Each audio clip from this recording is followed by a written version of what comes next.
El día de hoy vamos a hablar sobre un tema que ya lo habíamos tocado anteriormente, pero lo vamos a hacer en forma de repaso y aparte que también hay datos súper importantes que en un examen de admisión pues son típicos. Así que escucha con atención. ¿Me escuchas claramente? ¿Sí? Sí, Miss. Sí, perfecto. Una pregunta, ¿tú sabes esa imagen? Bueno, ya apareció hace rato el título, pero tú sabes esa imagen, a ver, hagamos que no viste el título. ¿Sabes a quién se refiere? ¿O a quiénes? No. ¿Ese tema de Ya. las generaciones? Ajá, es una generación de autores, sí. Pero ¿qué generación? A ver, fíjate por sus caras. 27. ¿De 27 son jóvenes? ¿Los ves jóvenes? ¿80? No, 80 tampoco, no están tan Yo viejitos. le pongo sus 34 por ahí. Generación de los 30 y tantos, pues yo, solamente tenemos generaciones del 27, generaciones del 50 y generaciones de los 80. A ver, ¿qué generación será? Ah, 50. Ya ves, ahí está. Muy bien, el día de hoy vamos a trabajar la generación de los 50. Básicamente vamos a mencionar a los autores que, bueno, no a todos, sino a los que resaltaron más, pero vamos a hablar de uno en especial, que es el que nos interesa aprender, ¿ya? Bien. A ver, ¿cómo se desarrolla la generación de los 50? Te explico. La generación de los 50, cuando hablamos de generación, nos vamos a referir al urbanismo en el Perú. ¿Qué quiere decir el urbanismo? Es decir, el contexto histórico en el que se va a desarrollar en cuanto a las migraciones del provinciano eh, o el poblador andino hacia la ciudad. Esas migraciones que hacen que el andino, que el poblador vea que en su región no puede de repente superarse, ya que anteriormente pues en provincia no habían universidades, no habían colegios, y ellos cuando querían educar o ser educados, no podían, tenían que ir a largas distancias incluso para ir en colegio. ¿Tú sabes en qué gobierno se construyeron la mayor cantidad de colegios? ¿No sabes? Bueno, ya yo te comento, ¿ya? En el gobierno de Alberto Fujimori se crearon una gran cantidad de colegios, pero son los conocidos colegios de cartón, pues, ¿no? Que supuestamente están hechos de material noble, tienen un costo, según el presupuesto, elevadísimo, pero son colegios, un colegio, a ver, lo construyes con una visión de que por lo menos esté en pie unos 30, 40, por no decir 50 o hasta más años, y que dentro de los ya 40 o 50 se haga algunos arreglos, reajustes, ¿no? Porque es como una casa que necesita de repente fortalecer las columnas, justamente por el tiempo. Pero en los colegios que hizo Fujimori, que se saludó porque fueron muchísimos, ya los alumnos no tenían que ir tan lejos porque sus colegios quedaban cerca, tenía un problema de que los colegios tenían una duración de repente de 2 años, de 3 años, a los 4 años se caía, se destruía. Entonces era cantidad, pero no era calidad. ¿Ya? Bueno, esa ayuda es la que brinda Alberto Fujimori durante este contexto de la generación de los 50.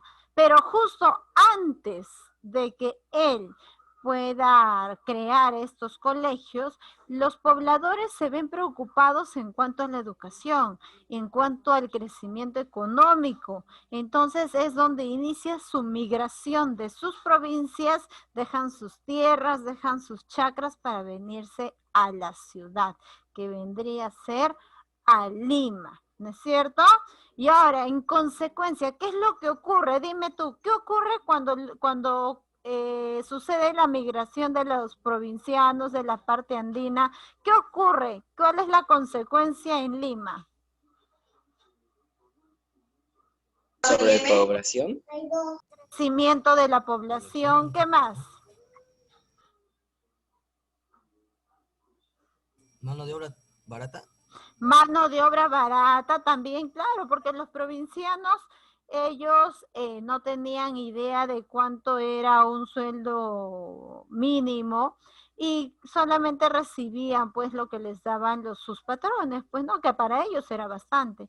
Pero hay algo que seguramente tú has notado.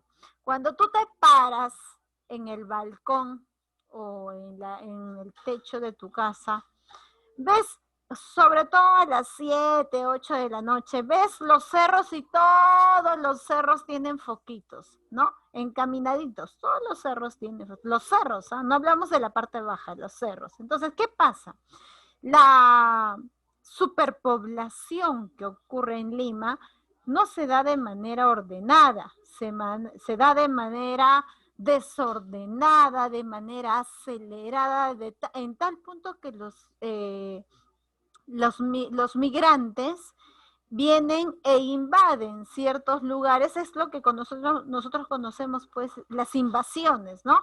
Tenemos este terreno porque hemos invadido, mencionan algunos. Entonces, esas invasiones a aquello que fue arenales y que ahora se han convertido asentamientos humanos, pero que ahora ya ni siquiera se llaman asentamiento humano, porque ya el asentamiento humano lo ven como un término un poquito deplorable. Ahora ellos utilizan el término, nosotros no somos asentamientos humanos, nosotros somos pueblos jóvenes, es decir, pueblos que recién van a surgir. ¿Ya? Entonces, cuando hablamos, repito, de la generación de los 50, estamos hablando del urbanismo en el Perú, las migraciones del provinciano hacia la ciudad y producto de estas migraciones, pues ocurren las consecuencias como el crecimiento poblacional, el desorden acelerado, las invasiones, la creación de asentamientos humanos o los llamados pueblos jóvenes ahora. En ese contexto nacen ciertos representantes, pero antes de hablar de los representantes vamos a hablar aparte del crecimiento poblacional, esto se da más o menos en el ochenio de Odría. Las migraciones del campo a la ciudad, la industrialización, claro, como dice Sebastián, se da crecimiento a la industrialización, pero con mano de obra barata. ¿Y quiénes son la mano de obra barata? Justamente son pues los provincianos que vienen hacia la ciudad. Ahora, ¿quiénes son estos representantes que nacen de todo este contexto histórico? Julio Ramón Ribeiro, Vargas Vicuña, Congrains, Salazar. Dentro de estos autores, del que más vamos a hablar es de Julio Ramón Ribeiro. Pero la pregunta es, ¿qué tienen en común estos cuatro autores? Ay, ya, se fue, ya. ¿Qué es lo que tienen en común estos cuatro autores? De que los cuatro hablan, bueno, los cuatro son narradores, escritores, poetas, y su tema principal es el provinciano. ¿Ya? Ellos hablan básicamente, o los cuatro tienen en común de que hablan sobre el provinciano, la frustración que tiene el provinciano, el sufrimiento que padece el provinciano al llegar a la capital, porque no solamente se habla de la mano de obra barata, sino también se habla de un abuso, ¿no? Ya que muchos de ellos, al no cumplir las obligaciones que sus patrones le encomendaban, recibían castigos físicos. Entonces, los cuatro coinciden en que hablan sobre el provinciano, la frustración y el sufrimiento de ellos. Ahora, vayámonos a este autor. ¿Lo conoces? ¿Quién es?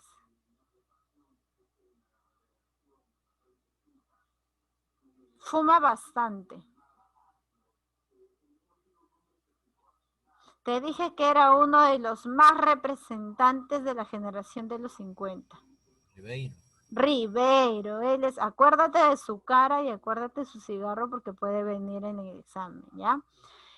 Él es uno de los representantes más reconocidos de la generación de los 50. Nació en Lima el 31 de agosto de 1939 aproximadamente. Le pongo aproximadamente porque en algunos textos tú lo vas a encontrar con 1929 y en otros textos tú los vas a encontrar con 1939. Entonces, una fecha aproximada. Él perteneció a una familia aburguesada. ¿Qué quiere decir aburguesada? Que económicamente era una familia estable. Dentro de su desarrollo poético, narrativo, escritor, recibió una serie de méritos, como por ejemplo, mérito al mejor cuentista peruano. Si en el examen te preguntan, ¿quién es el mejor cuentista peruano? Julio Ramón Ribeiro. Otro, fue el máximo representante de la generación del 50, también puede venir en el examen. ¿Quién es el máximo representante de la generación de los 50? Julio Ramón Ribeiro. Y creó el arquetipo de la clase media limeña. ¿Qué quiere decir? El arquetipo se refiere al provinciano sufrido, ¿ya? Aquel provinciano que va a querer surgir, pero que no va a llegar a una clase alta, sino se va a quedar en la clase baja o media de repente hasta donde podría llegar. Esa selección de clases es la que hace Julio Ramón Ribeiro. Ahora, continuemos. Así como ha obtenido méritos, también tiene reconocimientos, como por ejemplo, el Premio Nacional de Literatura en 1983, el Premio Nacional Cultura en 1993, esto fue en Perú, el Julio Juan Rulfo en 1994, que es a nivel latinoamericano, y en el año 1986, fue condecorado con el nombre o el seudónimo del Orden del Sol por el expresidente, no por el alcalde, ¿ya? Por el expresidente Alan García Pérez. Acá lo corriges, por favor. Es por el expresidente que, valga recordar, pues se suicidó, ¿no? Ya, pero él en su tiempo de gobierno lo condecoró con Orden del Sol. Esto ocurrió en 1986. ¿Listo? Ahora, veamos. En cuanto a su producción literaria, ¿ya? Vamos a hablar primero de sus cuentos. ¿Por qué? Porque como ya habíamos mencionado anteriormente, Ribeiro va a ser reconocido como el mejor cuentista peruano.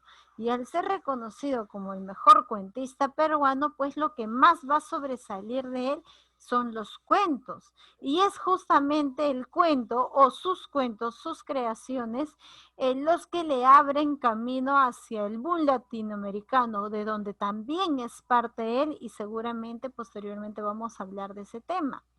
Los cuentos están reunidos en 4 volúmenes, básicamente, ¿ya?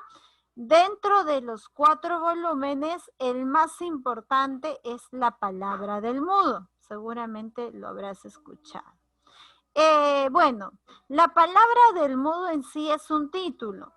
Dentro de La palabra del mudo, o La palabra del mudo es un texto que dentro de ella hay un conjunto de 4 volúmenes de cuento, es decir, hay 4 cuentos. ¿Cuáles son esos cuentos que él presenta? 1, hasta el número 59. Tenemos Los gallinazos sin plumas en 1955. Tenemos 3 historias sublevantes en 1955. Akemi, por favor. Las historias... No, aquí. Ya. 3 historias sublevantes en 1964 y Silvio en soledad en 1999. Y finalmente, como te dije, que está reunido en 4 volúmenes, falta uno, que sería Solo para Fumadores, en 1985. Cabe recordar que dentro de ellas la más resaltante es, bueno, dentro de este conjunto de volúmenes de cuentos, la más resaltante es Gallinazos sin plumas. Dentro de Gallinazos sin plumas podemos encontrar, por ejemplo, El profesor suplente, El banquete, La insignia, La botella de chicha, entre otros pequeños fragmentos. Pero no solamente se dedicó a los cuentos, también ha escrito novelas, como por ejemplo tenemos Crónica de San Gabriel, Los geniecillos dominicales.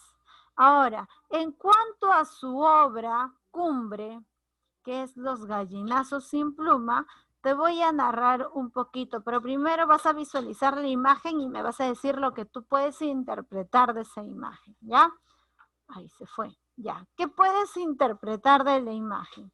Recuerda que hemos hablado que la generación de los 50 trata básicamente de los provincianos que vienen a una Lima aristocrática que va a aprovechar la mano de obra barata, es decir, se va a aprovechar del provinciano, en la que, bueno, en la que generalmente pues él va a trabajar, su salario va a ser reducido, pero el que va a ganar es en este caso, el que lo contrata, pues, ¿no? Entonces, en base a lo que hemos hablado, ¿qué podrías deducir tú de la imagen que estás observando? Dime, ¿a quién representaría este chanchito? Que está todo gordito y que le dan todo servido.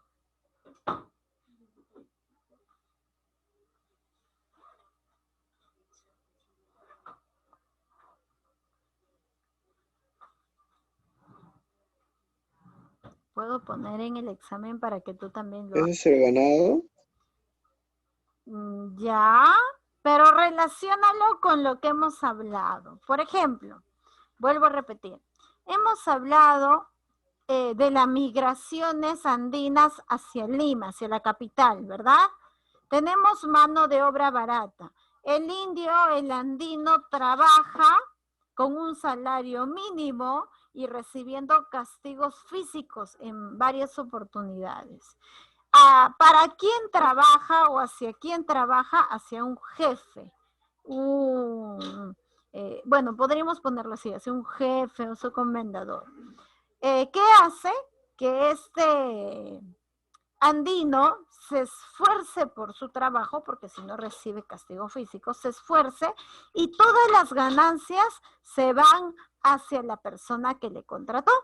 Y él, como es una persona andina, recibe un sueldo mínimo o hasta a veces ni siquiera sueldo recibe, simplemente le dan un lugar donde dormir y qué comer y con eso ellos dicen que es más que suficiente. Entonces vuelvo a repetir, ¿a quién crees que represente este chanchito gordito? ¿A los dueños? ¿A qué? ¿Los jefes? ¿A los jefes?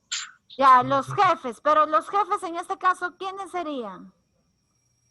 El chancho. Los señores que... ¿Quién sería? ¿A dónde emigraron? ¿A quiénes van a engordar? El chancho. Ya sé que van a engordar al chancho, Sebastián, pero ¿a quién representa pues el chancho? ¿A quién representa? ¿El dinero? ¿Hacia dónde vinieron los andinos? ¿A dónde vinieron? ¿A dónde emigraron? A Lima. A Lima. El chanchito representa justamente a la capital. ¿Por qué? Porque ahora va a estar más gordito. ¿Y por qué crees que va a estar más gordito? Por comer. Porque va a tener muchas más ganancias, porque el sueldo que va a pagar va a ser mucho más mínimo. Incluso a veces hasta no va a pagar sueldo, porque les va a dar un lugar donde dormir, les va a dar algo que comer y se acabó. Entonces, ¿de qué trata en forma de resumen Gallinazos sin pluma? te voy a contar así en forma breve, ¿ya? Don Santos es un viejito, es un viejo con pie de palo, es decir, es cojo. Aquí está, mira, ¿lo ves? Acá está su pie de palo, ¿ya? Él es Don Santos. Él es, he dicho 59, estás en el 49, ya, sigue. Ya, este es Don Santos, Don Santos tiene su pie de palo. Este viejo con pie de palo abusivo que representa a un provinciano que ha emigrado del campo a la ciudad, ¿ya? Pero no quiere quedarse como un simple empleado, sino quiere crecer. Por eso es que Ribeiro dice que se crea también la clase media. Él tiene 2 nietos que están aquí, Efraín y Enrique. Como tú los puedes ver, ¿cómo los ves? ¿Alegres, contentos, felices? No, Santos, sufriendo. con heridas, zapatos y con un pequeño balde en la mano, ¿no es cierto? Ya. Sus nietos, ¿qué es lo que hacía don Efraín? ¿Qué es lo que hacía don Santos? Enviaba a Efraín y a Enrique, a sus nietos, al muladar a recoger todas las sobras de las comidas, latas, desperdicios, todo lo que puedan encontrar en la basura. ¿Para qué? Para darle de comer a Pascual. ¿Y quién es Pascual? El cerdo. El cerdo. Sancho. Entonces, ellos tenían que dejar de comer, dejar de desarrollarse educativamente, integralmente, para ir a los muladares, que es donde se encuentra la basura, recoger todos los desechos, porque había la importancia de engordar a este chanchito. Entonces, es como ellos cumplen la función de los andinos que trabajan y trabajan y trabajan, ¿ya? Y que no se preocupan ni por su salud, no tienen ni tiempo para preocuparse por su salud ni por su alimentación. Lo único que les preocupa es trabajar, trabajar y trabajar para en algún momento crecer económicamente. Y su trabajo de ellos era pues llevarle comida a Pascual. Y se puede alimentar. Entonces, Pascual representa a la capital. Pero, ¿qué es lo que pasa? Cierto día, Enrique, ya cansado de eso, porque se ha dado cuenta que se ha vuelto ya en una monotonía. Es decir, voy, vengo y no me paga. Por más que sea mi tío, por lo menos debería comprarnos unos zapatos o ayudarnos, pero no nos paga. Entonces, de esta manera no vamos a surgir, ¿no? Y como tú puedes ver, ellos dos están planeando algo. Antes de que planeen algo en contra de los nietos,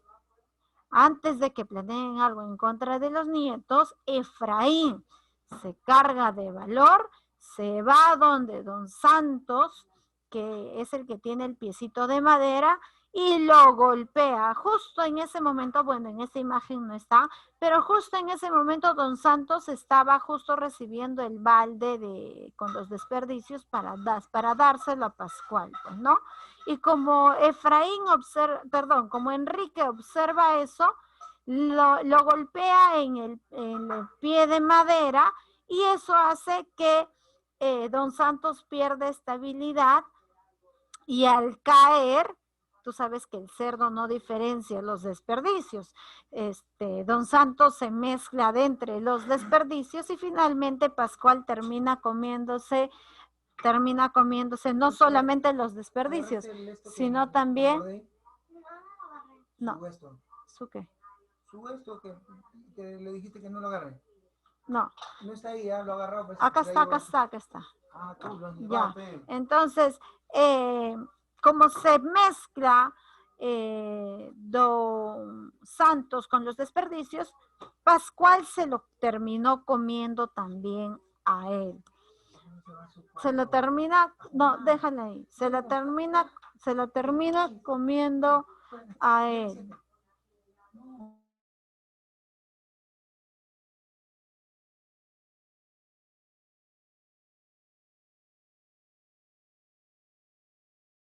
Listo.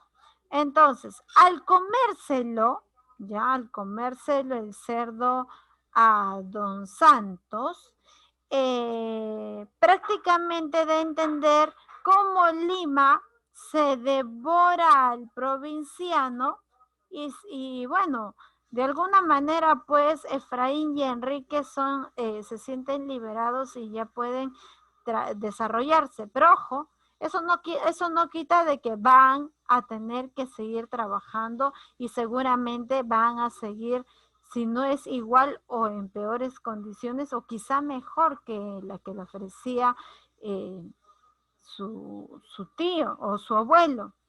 Pero en esta obra, básicamente lo que nos menciona es cómo al caer don Santos y mezclarse entre los desperdicios, pues esta capital llamada Lima, a la que vamos a llamar Pascual, se come, no le interesa si es provinciano, si le servía de mano de obra, si le daba de comer, si le ayudaba en ganancias, no, simplemente se lo come, ¿ya? Y es así como las personas andinas se ven pues en la actualidad, se ven muy amedrentados, sobre todo los que recién vienen de Lima, de provincia, ¿no? Se sienten un poquito amedrentados con miedos, ya que ellos todavía no saben sus derechos, sus deberes, sus obligaciones y cómo reclamarlos. Entonces, al no reclamar, pues suceden este tipo de actos. Entonces, ese sería un pequeño resumen de lo que es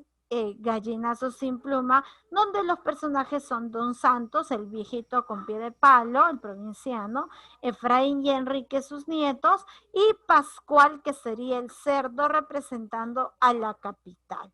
Bien, chicos, entonces, ¿alguna duda, alguna consulta acerca del tema, por favor? Mire, ¿por qué se llama gallinazo sin plumas si hay un cerdo? Ya, los gallinazos sin pluma. A ver, los gallinazos se representan porque tienen ¿qué? ¿Alas? ¿Qué tienen? ¿Alas? Ya, no, pero las alas ¿de qué están hechas? Pues Sebastián. De plumas. Son plumas, ¿ya? ¿Y por qué son los gallinazos sin plumas? Porque el provinciano al venir a la capital, ¿qué hace el capitalismo, la aristocracia? ¿Qué hace con él? Hace que él surja, es decir, cuida sus plumas y hace que él las mantenga o los trata de trasquilar todo como si fuera una oveja, quitándole todo y dejándole en la total miseria. No, la trasquila. Ya, por eso es el título Gallinazo sin pluma. Ahora, ¿por qué, Miss, hay un cerdo? Ya, como te mencioné, dentro de Gallinazo sin pluma hay pequeños textos. Dentro de ellos está está el profesor suplente, el banquete, la insignia, la botella de chicha, y todos hablan sobre la problemática del indio frente a la capital. Todas estas historias tratan de explicarte cómo es que un provinciano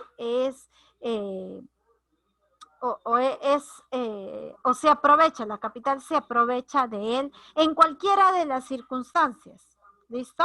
Porque como te menciono, Gallinazo sin pluma no solo es un texto, sino es un conjunto de pequeños textos. ¿Listo, Sebastián? ¿Alguna consulta más? Pregunten, por favor. ¿Nada? ¿Ninguna pregunta? Yo mismo. A ver, dime, Yusie, ¿preguntas? No. A ver, vamos a ver. Vamos a agarrar a alguien de sorpresa. Nos queda 5 minutos. A ver, Joseph. Ya ves. Joseph 1, Joseph 2, Joseph 3. Joseph no está, faltó. Listo. ¿Qué pasó, Miss? Ya te puse faltó, Joseph. Qué feo. ¿Ah? Ir. Presente, Miss. Ahí está. Joaquín. Presente, Miss. Joaquín, dime, ¿tienes alguna pregunta? No, Miss. ¿No? Kareli, ¿tienes preguntas, hija? No, Miss. Porque yo sí tengo muchas preguntas, ¿ah? Ahorita se las voy a hacer. Kevin, ¿tienes alguna pregunta? Kevin, ¿estás? No, Miss, no. Ya. Jean Paul, No, Miss. Lucía, No, Miss. No, Miss. no. Bruno, No, Miss. ¿sí tienes preguntas? No. Nada, ya listo, preparado. Levanten su mano, no quiero en coro. Levanten su mano hasta que se termine el tiempo, ¿ya? Voy a colocar y voy a sumar su puntaje, así que atentos. Me imagino que se estaba atento a la explicación, ¿verdad? Listo, entonces voy a preguntar. ¿Cuáles son los representantes de la generación de los 50? Mencióname a los 4. Ya, dime, Yusia, y levantaste tu mano.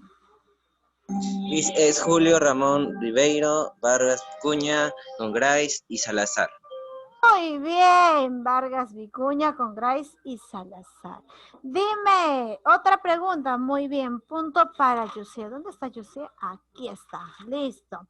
A ver, ¿por qué o qué ocurre en la generación de los 50? Hay un contexto que marca mucho esta generación. ¿Cuál es? La inmigración de los andinos.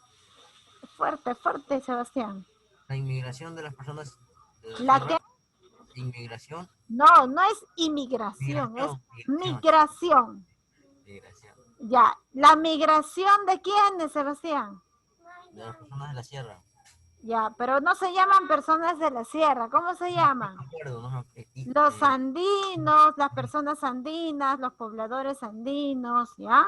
Ya, los provincianos, ya, un ratito, estoy en clase. Ya, estoy en clase. La migración de los pobladores. Ya, y dime, ¿qué consecuencias han traído las migraciones de los provincianos, de la población andina en la Lima, en nuestra Lima? ¿Cuáles fueron las consecuencias? La sobrepoblación. ¿Qué más? El maltrato. No, pero estamos con Sebastián, Joaquín. Ya, ¿qué más, Sebastián? Industrialización. ¿Cómo? Había una Industrialización. sobrepoblación, ¿qué más?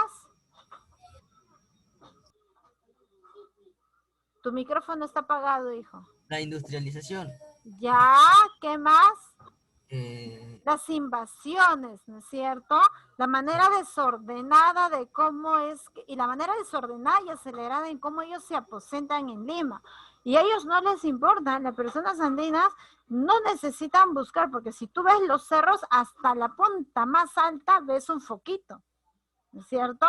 O de repente tú nos ves desde ahí arriba, también puede ser, no sé. Ya, yo estoy a la mitad, entre arriba y abajo, por la mitad, por ahí, ya. Listo, vamos a preguntar. Ahora sí, Joaquín quería preguntar. Joaquín, una pregunta. Sí. Los 4 representantes de los que habló Yusie, ¿qué tenían en común? ¿Qué temas hablaban en común? Antes que se corte, Joaquín, rápido, Joaquín. De las personas, de los problemas que habían de las personas andinas. Ya, ¿qué más? Habían 2 temas principales. ¿Alguien lo sabe? Dime, Yusie. El sufrimiento y abuso. El sufrimiento y el abuso y la frustración de parte de los andinos, ¿no es cierto? Muy bien, chicos, voy a subir el PPT y una pequeña práctica a la plataforma y el video apenas cargue también está en la plataforma. No te olvides que el día de mañana tenemos recuperación, ¿ya? Cuídense, chao, chao.